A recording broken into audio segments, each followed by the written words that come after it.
नए वक्फ संशोधन कानून को लेकर सुप्रीम कोर्ट में आज लगातार दूसरे दिन सुनवाई होनी है। पहले दिन की सुनवाई में कोर्ट की तरफ से संकेत मिले कि वो कानून के कुछ प्रावधानों पर अंतरिम रोक लगा सकता है।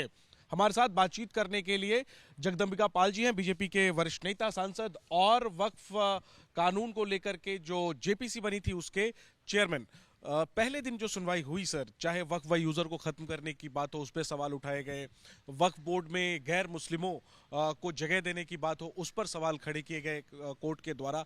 आप कैसे देखते हैं पहले दिन के की सुनवाई को और क्या उम्मीदें आप?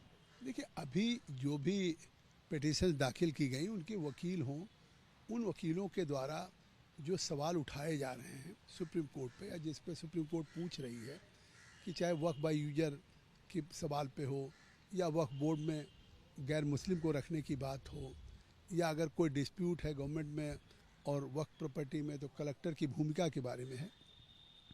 इसी के लिए तो सरकार ने जेपीसी को रेफ़र करने का आग्रह किया था, और जेपीसी में हम ये सवाल जो आज वकील लोग उठा रहे हैं, इस पर विस्तार से 6 महीने में चर्चा हुई और इसको एड्रेस हमने किया है।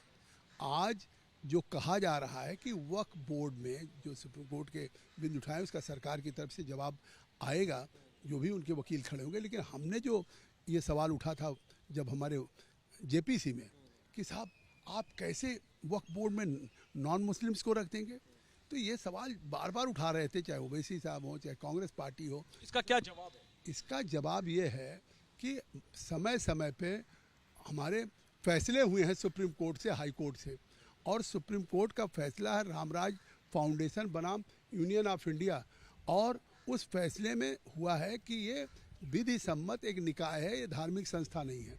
Supreme court of India versus board of the Muslim वाकिफ राजस्थान, इसमें एक फैसला हुआ है कि the supreme court held the Waqf board are a statutory body created under the Waqf Act and not religious institutions.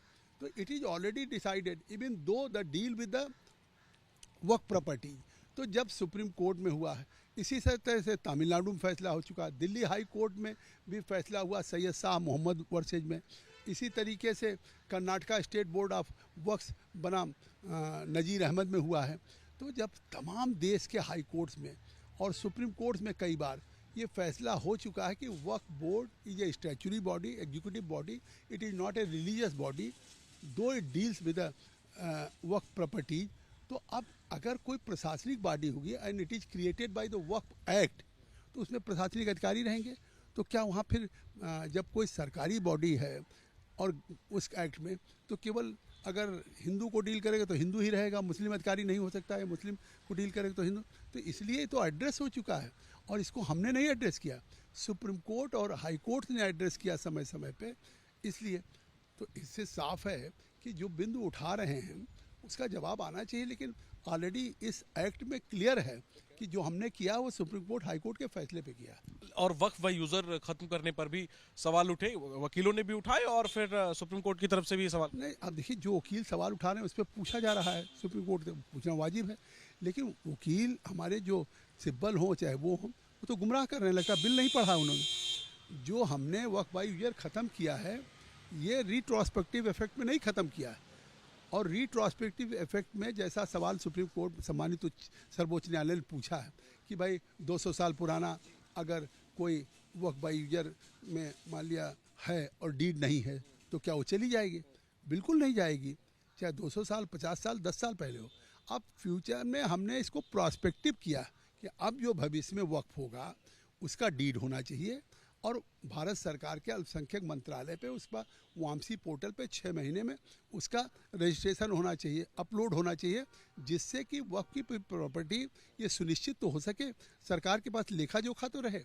और पुरानी अगर है और मस्जिद है, खानका है, कब्रिस्तान है, इमामबाड़ा है, और वहाँ पे नमाज होती है, तो चाहे डीड हो या ना हो वो वक्फ रहेगा। ये स्पष्ट तो है बिल में।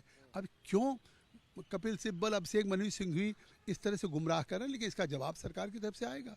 ठीक है, जो संकेत मिले कि कुछ प्रावधानों पर अंतरिम रोक लगाई जा सकती है, सुप्रीम कोर्ट के कल सवाल जवाब से इस तरीके के संकेत मिले, इस पर आप क्या कहेंगे? देखिए, सर्वोच्च न्यायालय सक्षम है, वो अंतरिम आदेश भी कर सकता है, लेकिन मुझे लगता है कि सर्वोच्च न्यायालय किसी भावनाओं में या किसी मतलब जिस तरह से आंदोलन है उस पर नहीं, वो मेरिट पे जाती है।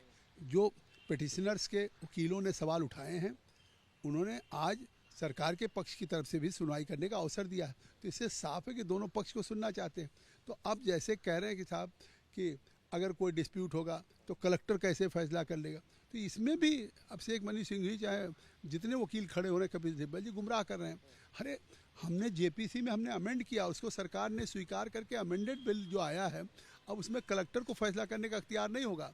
अगर कोई डिस्प्यूट होगा वक्फ प्रॉपर्टी और गवर्नमेंट प्रॉपर्टी में, तो अब उसका स्टेट लेवल के सेक्रेटरी या कमिश्नर रैंक का अफसर करेगा।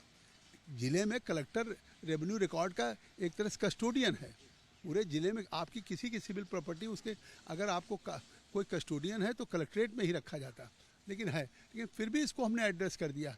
तो जो इशूज कल उठाए गए हैं वो एक तरह से सब एड्रेस हो चुके हैं, लेकिन फिर भी वो जिस इशूज को लेके बाहर लोग प्रोटेस्ट कर रहे हैं उसी इशूज को उन्होंने वकील साहब लोगों ने खड़ा किया है, लेकिन बिल में वो ऑलरेडी एड्रेस हो चुका है। आपको उम्मीद है कि ये सुप्रीम कोर्ट की अग्नि परीक्षा में पास होगा ये कानून? 100%। 6 महीने हमने मेहनत किया। कोर्ट के बाहर हमसे कपिल सिब्बल साहब, अब शेख मनीष सिंघवी साहब एक एक अमेंडमेंट में डिस्कस कर लें। अगर ये कहीं भी मुस्लिम के हितों पे या कहीं भी धार्मिक स्वतंत्रता में है, ये तो मैं कपिल सिब्बल साहब से पूछना चाहता हूँ कि जब 2013 में मंत्री थे और उस समय जो अमेंडमेंट हुआ था वो कॉन्स्टिट्यूशन का वायलेशन था। आर्टिकल 300A है संविधान का, अनुच्छेद 300, वो हर व्यक्ति को राइट टू प्रॉपर्टी का अधिकार देता है। और 2013 में मनमोहन सिंह की सरकार ने कह दिया कि सेक्शन 40 एक ऐड कर दिया वक्फ अमेंडमेंट करके, और सेक्शन 40 में वक्फ बोर्ड को ये अख्तियार दे दिया कि अगर ये गंगा अपार्टमेंट कह दे कि ये वक्फ है तो ये वक्फ बोर्ड वक्फ की प्रॉपर्टी घोषित हो जाएगी और डीनोटिफाई नहीं होगा और ट्रिब्यूनल का अंतिम फैसला होगा। हाई कोर्ट सुप्रीम कोर्ट नहीं जा सकता था। तो आप सोचिए ये सेक्शन 40 कॉन्स्टिट्यूशन पे ओवरराइड कर रहा था, आर्टिकल 300A पे ओवरराइड कर रहा। तो इसका जरा कपिल सिब्बल जवाब दे दें। मनमोहन सिंह ने कहा था देश के सामने कि देश की परिसंपत्तियों पे अल्पसंख्यकों का पहला अधिकार है, ये राइट टू इक्वलिटी का वायलेशन है। आर्टिकल 14 का, 15 का, 21 का, 19 का। अरे हमसे बहस तो कर लें। हमको अगर हमारी पार्टी ने हमको चेयरमैन बनाया था तो ऐसा नहीं हमने 6 महीने, ये विपक्ष के सांसद मेरे साथ बैठते थे, 10-10 घंटे 12-12 घंटे हमने इस पर डिस्कस की राय क्या है? ये सुप्रीम कोर्ट को खारिज कर देनी चाहिए जो 70-71 याचिकाएं आई हैं, उसमें जो याचिकाएं कानून पर रोक लगाने के लिए याचिका है वो उन्हें खारिज कर। अब फैसला तो देखिए सुप्रीम कोर्ट का वो सक्षम है, लेकिन मैं जानता हूँ जो विपक्ष के द्वारा उठाए गए वकीलों के द्वारा सवाल है वो सवाल कहीं है ही नहीं है कि जिसको एड्रेस करना है। तो जब ऑलरेडी ये चीज़ें एड्रेस हैं और मुझे लगता है सरकार की तरफ से जवाब आएगा तो निश्चित तौर से खारिज हो जाएगा। ठीक है, तो क्या सुप्रीम कोर्ट में होगा इस पर इंतजार होगा, लेकिन ये जो वक्फ कानून है इस पर काफी सवाल जवाब जेपीसी के दौरान हुए जिसके चेयरमैन जगदम्बिका पाल थे। इसके बाद संसद के दोनों ही सदनों में, लोकसभा राज्यसभा में जमकर बहस हुई और अब जब ये कानून बन चुका है इसे सुप्रीम कोर्ट में चुनौती दी गई है और एक बार फिर सत्ता पक्ष की तरफ से, बीजेपी की तरफ से ये दलील दी जा रही है कि जो सवाल खड़े किए जा रहे हैं वो गुमराह करने वाले हैं और उन तमाम सवालों के जवाब जो है वो दिए जा चुके हैं। और किसी भी प्रकार से जो सबसे बड़ा सवाल है कि ये मुस्लिमों के अधिकारों में कहीं ना कहीं एक हस्तक्षेप है, वैसा कुछ भी नहीं है। ये दलील दी जा रही है सरकार की तरफ से, सत्ता पक्ष की तरफ से। देखना यही है कि क्या सुप्रीम कोर्ट में ये दलील खड़ी उतरती है। कैमरा पर्सन मेहरबान सिंह के साथ Jainendra, ABP news, Delhi. For exclusive and insightful videos, subscribe to our new channel ABP Live Premium.